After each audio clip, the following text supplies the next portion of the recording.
어느 날 제나라 환공이 마루에 앉아서 책을 읽고 있었고 그 마루 아래에서는 운편이라고 하는 목수가 수레바퀴를 깎고 있었습니다. 지체 높은 이가 책을 읽고 있었고 그 아래에서는 육체 노동자가 일을 하고 있었던 것입니다.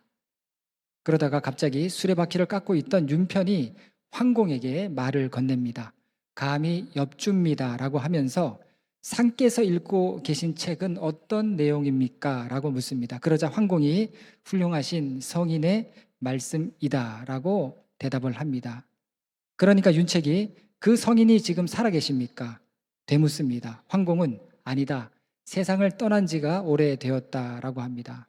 그러니까 또 윤편이 그렇다면 상께서 읽고 계신 책은 그 성인의 찌꺼기일 뿐입니다. 라고 이야기를 한 겁니다. 감히 이렇게 이야기할 수가 없는데 불시에 모욕을 당한 겁니다. 황공의 심기가 갑자기 불편해졌습니다. 그래서 화를 냅니다. 과인이 책을 읽고 있는데 어찌 수레바퀴 만드는 자 따위가 시비를 거느냐라고 호통을 치면서 지금 네가 말한 것에 대해서 이치가 닿게 나에게 설명을 하면 내가 용서하겠지만 그렇지 못하면 너는 죽음을 면치 못할 것이다 라고 화를 냈습니다. 분위기가 살벌해진 겁니다.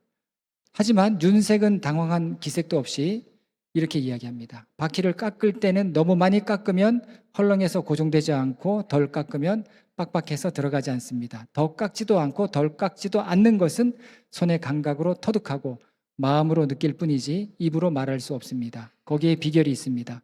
저는 제 자식에게도 그것을 가르칠 수 없습니다. 옛날 분도 전해줄 수 없는 것과 돌아가셨으니 상께서 읽고 있는 책은 옛날 분의 찌꺼기일 뿐입니다. 윤편의 말에 황공은 말문이 막힐 수밖에 없었던 것입니다. 여러분, 우리 신앙생활도 마찬가지라고 생각합니다. 우리가 성경을 많이 읽지만 정말 그 성경이 나에게 오늘 이 시대를 살아가는 그 수천 년 전의 이 말씀들이 오늘 나에게 살아가는 이 삶에 어떤 의미가 되는가. 예수를 평생 믿어도 우리가 예수님의 마음을 알아차리지 못한다면 그건 굉장히 딱한 일이 아니겠습니까? 찌꺼기나 껍질을 붙들고 알맹이를 얻었다라고 해도 역시 안 될 일인 것입니다. 그래서 우리는 신앙생활 할 때 내가 신앙생활을 지금 잘 하고 있는 것인가 하는 것을 돌아보는 일, 되새겨보는 일들, 이것은 너무 중요한 것입니다. 오늘이 바로 그런 날입니다. 절기가 바로 그런 날입니다. 감사를 되새겨보는 그런 시간이 오늘인 것입니다. 감사한가? 정말 감사한가? 여러분, 더운교회에서 신앙생활 하는 것이 감사합니까? 내 삶에 하나님의 은혜가 풍성해서 감사하십니까?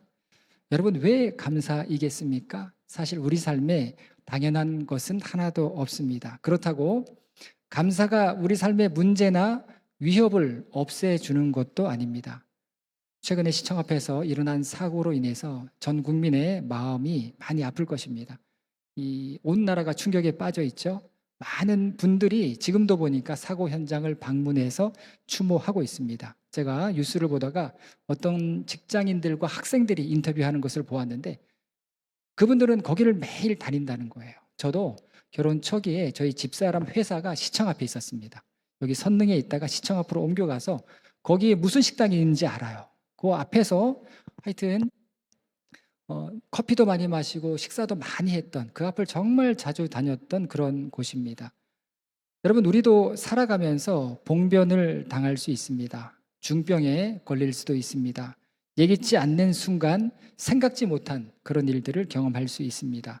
내 삶은 화사할 줄 알았는데 내 삶이 무채색이 되어 버릴 때도 있습니다. 하지만 그럴 순간에도 우리 믿는 자는 감사의 버튼을 누를 수 있어야 하는 것입니다. 그리고 평소부터 감사로 습관이 되어 있는 사람이라면 어떤 공경과 어려움이 있을지라도 그 순간 의미 있는 선택들을 하게 될 것이고 그 결과 하나님의 구원하심을 반드시 누리게 되는 것입니다. 여러분, 감사가 왜 중요합니까? 특히 가족이든 누구이든 서로에 대한 감사가 왜 중요합니까? 은혜를 누리게 합니다. 여러분, 이건 경험해 보셔야 돼요. 지난주에 어떤 권사님이 사무실에 오셨습니다. 제가 지난주 주말에 설교 준비해야 되는데 너무 분주해서 마음도 나뉘어지고 너무 분주해서 설교 준비도 못하고 이거 큰일 났다. 그렇게 발을 동동 구리고 굴리고만 있었습니다. 그래서 이제 토요일 날 설교 준비를 한다고 나왔다가 밥을 집에서 싸온 도시락을 이렇게 먹고 있었는데 어떤 분이 이렇게 들어오시는 거예요. 굉장히 머쓱한 그런 상황이 된 겁니다. 제 방에서 먹은 게 아니라 친교실, 냉장고가 있는 그 방에서 먹었는데 여러분 사람이 살다가 때로 내가 내 모습 보여주기 싫을 때가 있죠. 보여주고 싶지 않은 모습인데 누가 나를 찾아왔어요. 그런 상황이었습니다. 물론 이제 집사람도 그 자리에 있었는데 또 식사가 뭐 그 자리에 회가 있고 고기가 있고 그런다면 과일이 있고 이렇게 좀 잘 차려진 식사라면 같이 앉아서 좀 드시라고 이렇게 하면 좋을 텐데 그런 식사도 아니었습니다. 그냥 락앤락 통에다가 저는 집에서 그런 대접 받고 살아요. 락앤락 통에다가 두부 몇 개 얹어서 그냥 그걸 도시락에 하고 싸갖고 왔더라고요. 그래서 저는 뭐 그래도 불평 않고 그렇게 잘 먹습니다. 근데 이 밥을 먹는 사람도 그렇고 그때 들어오신 분도 그렇고 여기 앉으라고 하기도 뭐하고 그분도 굉장히 어정쩡한 거예요. 근데 날씨가 워낙 덥다 보니까 에어컨 틀어져 있는 곳이 거기였는데 그분이 그쪽으로 들어와서 앉으셨던 것입니다. 이제 서로 부자연스러운 그런 상황이 연출되었고 어색한 그런 뭐라도 얘기를 해야 되는데 어색한 그런 분위기가 되었던 겁니다. 자, 그렇지만 이제 여러 대화를 시작했습니다. 이런저런 얘기, 이렇게 뭐 이런 저 얘기, 뭐 밥을 왜 이렇게 먹는지, 그리고 뭐 이렇게 또 요즘에 어떻게 교회가 어떤지 이런 얘기 하다가 대화 중에 그분께서 저에게 감사하다는 말을 하는 거예요. 뭐 다른 뭐 이렇게 저에게 특별히 감사할 일이 있어서 감사하다라고 제가 그분을 위해서 뭔가 한 일이 없는데 저에게 감사하다는 그런 말씀을 하시는 거예요. 빠르게 지나가듯 그렇게 말씀을 하셨고 금방 다른 주제로 넘어가 버렸는데 그 말이 이상하게 제 마음에 크게 와닿는 겁니다. 여러분 목회자는요 다른 분들보다 감사하다는 말씀 굉장히 많이 듣습니다. 교인들은 그래도 우리 성도님들은 참 감사하게도 목회자 잘 이렇게 섬겨주세요.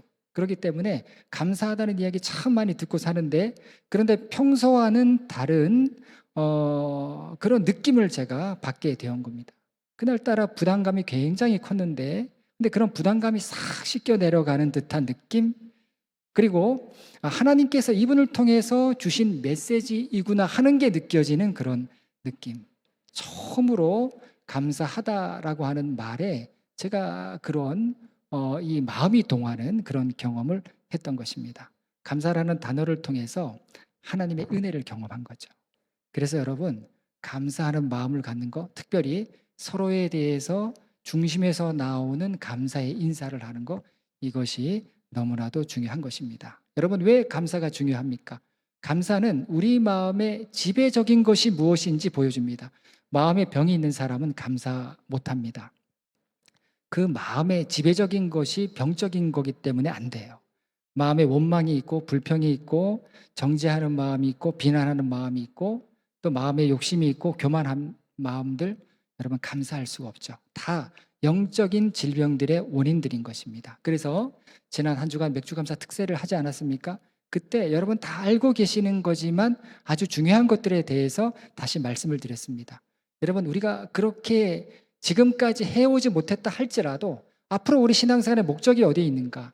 서로 발을 씻기는 일들, 서로 칭찬하는 일들, 서로 기뻐하는 일들, 서로 인내하는 일들, 서로 용서하는 일들. 갑의 마음으로 신앙생활을 하는 게 아니라 종의 마음으로 신앙생활을 하자. 종의 마음으로 돌아가자라고 제가 말씀을 했습니다. 그런 태도가 우리 안에 지배적으로 있을 때 우리는 감사할 수 있게 되는 겁니다. 오늘 말씀의 제목은 서로 감사하며인데 본문의 말씀은 아주 짧은 명령의 말씀으로 되어 있죠.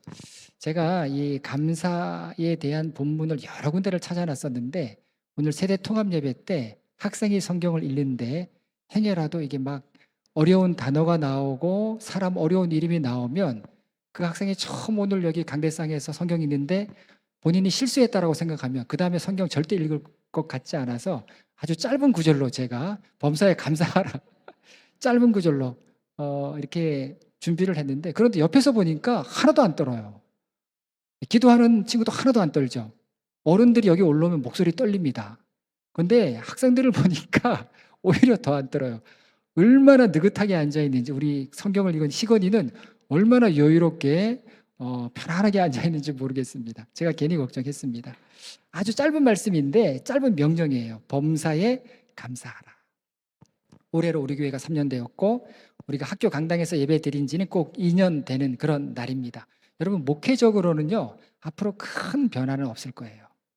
하반기 이제 중점적으로 제가 1월 달에 리더십 리트리트 때 말씀드린 그런 것들 외에, 예를 들어서 교회 학교의 어떤 체계를 좀 갖추고 교구에서는 좀 젊은 일꾼들을 좀 세우고, 그리고 우리가 학교다 보니까 교회로 지어진 건물이 아니기 때문에 예를 들어서 뭐 성가대실이라든가 또 뭐 여러 가지 어떤 환경적인 시설을 좀 갖추는 부분들, 개선할 부분들, 그런 부분들은 좀 생각해야 되는데, 이거는 앞으로 계속되는 과제입니다. 지금 당장 뭐 해결할 수 있는 게 아니고 계속해서 조금씩 조금씩 개선해 나가야 될 그런 과제이다라는 겁니다. 그러니까 목회적으로는 특별히 앞으로 큰 변화가 있거나 획기적인 뭐가 있거나 그러지 않을 겁니다. 그런데 여러분, 조직이나 그런 환경 말고 우리가 여기서 신앙생활 하면서 정말 영적으로 일신하고 신앙적으로 우리 모두가 성장하고 또 도약할 수 있는 그런 유일한 길이 있다면 그것이 무엇일까 생각할 때, 다른 것보다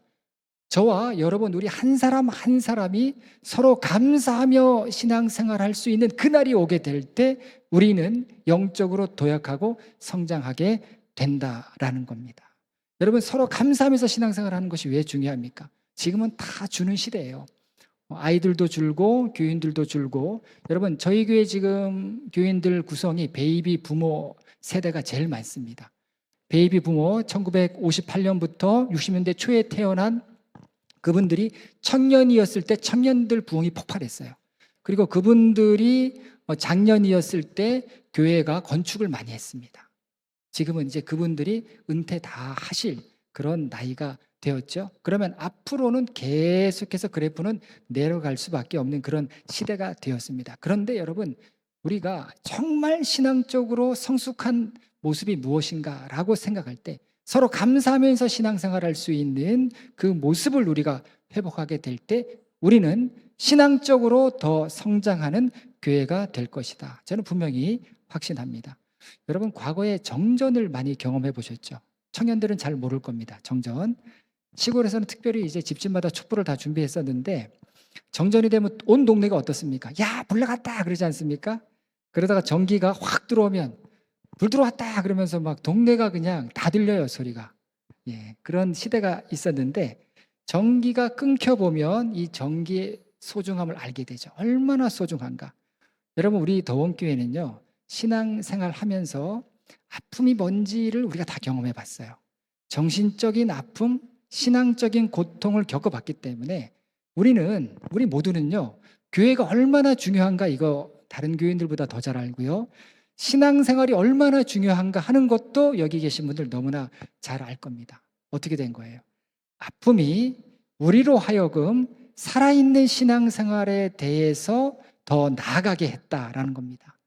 그렇기 때문에 살아있는 신앙생활을 하기 위해서 이 자리에 오신 분들이라면 우리는 더욱 서로 감사하는 신앙을 회복해야 하는 것입니다.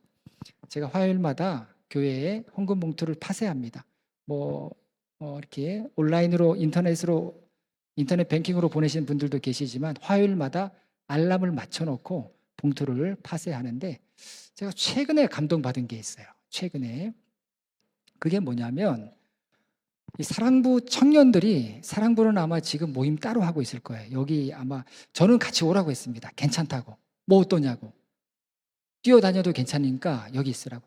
제가 부목사 할 때도 사랑부 수련회 제가 제일 많이 갔습니다. 그래서 제가 애착이 좀 있어요. 괜찮다고 제가 부장님께 말씀드려도 부장님이 부담이 되시는 거예요. 그래서 따로 하겠다. 아유, 괜찮다고 애들 다 데리고 오라고. 여기 와서 한번 특성도 옛날처럼 한번 하시고 그러면 어떻겠냐고. 근데 부장님이 조금 이렇게 부담을 많이 느끼시는 것 같더라고요. 근데 어느 날 헌금 봉투를 파쇄하다 보니까 사랑부가 다 나오는 거예요. 사랑부 전체가 헌금 다 한 것 같아요. 제가 명단 다 아니까. 그래서 제가 그걸 보고 마음에 감동을 참 많이 받았습니다. 참 감사했어요. 이 사랑부, 물론 그 친구들이 준비했을 수도 있고 그 부모님들이 준비해 줬을 수도 있는데 그 부모님들이 준비해 줬을 때에도 어떤 마음으로 준비했을까? 저도 어저께부터 아이들한테 너희들 용돈으로 내일 맥주 감사 주일 헌금 해라 그랬더니 애들이 둘 다 눈을 동그랗게 뜨고 돈이 어딨어? 그러는 거예요. 그래서 제가 더 화를 냈습니다. 니들 먹고 니들 영화 보고 니들 옷 사고 다 하는데 왜 돈이 없어? 그러니까 돈을 줘야지. 애들하고 대화가 안 되죠. 대화가 무슨 대화가 되겠습니까? 근데 사랑바 애들 헌금한 거 보니까 이게 뭔가 마음에 뭉클함이 느껴지는 거예요. 그죠? 감사헌금 봉투 아닙니까? 주일헌금이 감사헌금 봉투로 같이 사용되는 거 아닙니까? 이 감사를 이 친구들이 표현하는구나. 그 부모님들이 자녀를 통해서도 감사를 표현하는구나. 여러분, 감사가 표현될 때 신앙생활의 기쁨이 배가 되는 겁니다. 심플하게 생각해도 답이 나옵니다. 여러분들 어떤 사람과 함께 하고 싶으세요? 어떤 사람과 신앙생활 하고 싶으세요? 인원 많고 적고 이거 상관없죠? 몇 명이든 서로 고마워하는 사람들, 서로 감사하는 사람들과 함께하고 함께 신앙생활 하고 싶은 거 아닙니까? 그래서 여러분 교회 학교는 교회 학교대로 서로 감사하는 공동체를 만드시고요. 교구에는 교구 안에서 서로 감사하는 공동체를 만드시고 선교회도 감사하는 공동체가 되시고 우리 청년들도 감사하는 그런 공동체로 만들어 가시기를 바라겠습니다. 자, 그런데 오늘 본문 말씀을 보면 감사와 함께 언급되어야 하는 것이 있습니다. 범사에 감사하라. 그 말씀 앞에 두 가지 명령이 함께 나오죠. 항상 기뻐하라, 쉬지 말고 기도하라. 그러니까 항상 기뻐하라, 쉬지 말고 기도하라와 범사에 감사하라는 말씀이 같이 연결되어 있습니다. 여러분 여기서 쉬지 말고 기도하라를 글자 그대로 받아들이면 안 됩니다. 원어적으로 그런 의미가 아니에요.